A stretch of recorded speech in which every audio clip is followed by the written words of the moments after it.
Hey everybody, it's the Ioniq Guy. I come to you today with my first major problem with my Hyundai Ioniq 5. Now, for those of you who've been watching the channel for a long time, you know I got my car back in January 2022, and it's been over 18 months, closing in on 20 months, and I finally have some trouble codes with my car that I'm not able to remedy myself, so I will be bringing the car in for some service. But if you want to find out what's going on with my car, stay tuned.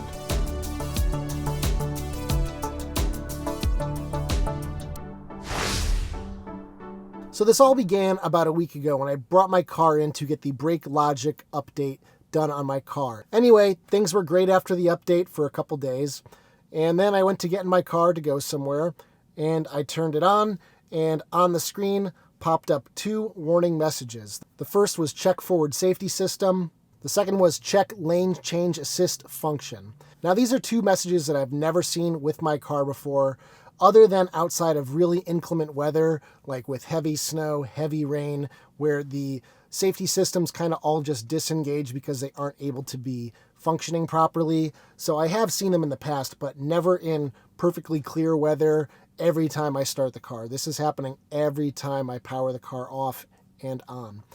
So I plugged in my OBD2 scanner and did a full diagnostic trouble code scan of the car. And lo and behold, I did get a trouble code. And I actually did find out later that when I logged into my BlueLink application, the trouble code did show up as a chassis trouble code. And that trouble code is C162078. And it even gives you the date that it first popped up. So I said, okay, let's see what happens here. I'll give it a couple days and see if it just clears itself. So fast forward a couple days to today. Still getting the codes every time I start the car. I plugged in the OBD2 scanner again, and I actually cleared the codes, turned the car off, turned it back on, and the trouble codes just came right back up. So there's definitely an issue with my car. So after posting this to the community tab and my Facebook group, a lot of people commented, and it does sound like this is a hardware issue and the radar sensors in the car do need to be replaced. Now, I'm not going to say that's definitely what's going on here because I don't know for sure, but it sounds like other people have experienced this exact issue, and that's what their dealerships ended up doing. Now, to give the car the benefit of the doubt, I washed all the sensors on the car in front of the camera, so it can't be the camera, and it's still happening, so washing did not take care of that. It wasn't buildup of dead bugs or road grime or whatever. I also disconnected the negative terminal from the battery for a few minutes, rehooked it back up. That didn't take care of it, so it's not that. Somebody commented and said that they had to leave the car with the service center for 40 days and that it had something to do with the camera and the radar agreeing with what they were seeing, and there being some discrepancy there, so they replaced the radar unit. And then I guess they came into sync again. So getting the radar part, they said, took 14 days. So it does sound like it could possibly be a little bit of a long fix here. Unfortunately, the earliest I'm able to get into my dealership for service is September 14th. So what is this issue actually causing? The issue is causing highway drive assist to not function whatsoever. Lane centering seems to work because lane centering is based on the camera. Highway drive assist is based on the radar to keep distance from the car in front of you, not the camera. So I can no longer use highway drive assist when I'm cruising on the highway. And very annoying for me because most of my driving is on the highway. My daily commute is 30 miles on the highway. And I live close to Interstate 84, so I just hop on all the way to work and then all the way home. So it's kind of annoying. So I am driving manually, and it sounds like I will be driving manually for the foreseeable future. And of course, over this weekend, we did have to do about 200 miles on the highway.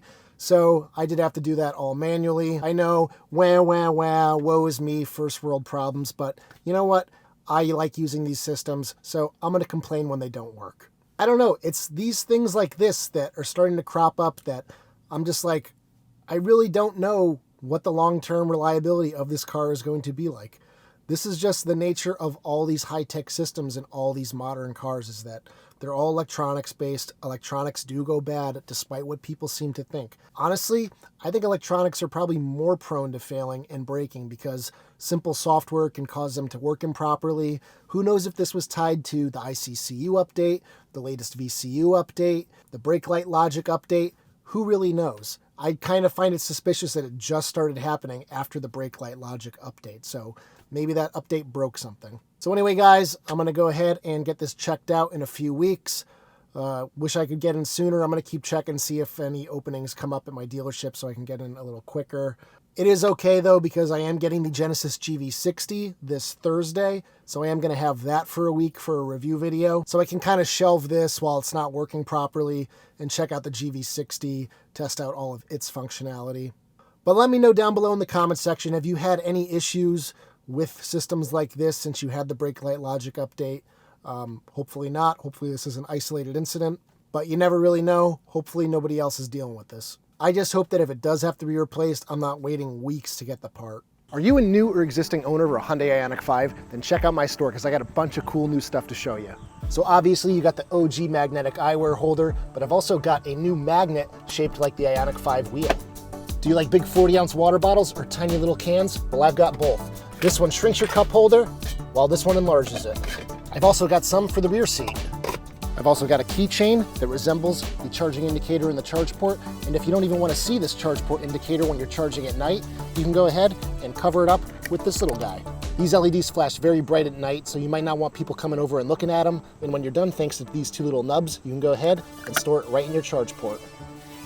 I design and 3D print these all myself, and every single sale goes towards the channel and helping me grow it a little bit more. So you can purchase any of these products from the links in the descriptions. If you're international, please use my Etsy store. If you're in the US, you can go to my website, ioniqguy.com. You can also purchase them right here without leaving YouTube from the store on my channel page. And if you have any custom requests, shoot me a message because I'm always open to trying something new. So I appreciate you checking them out, and I hope you like them.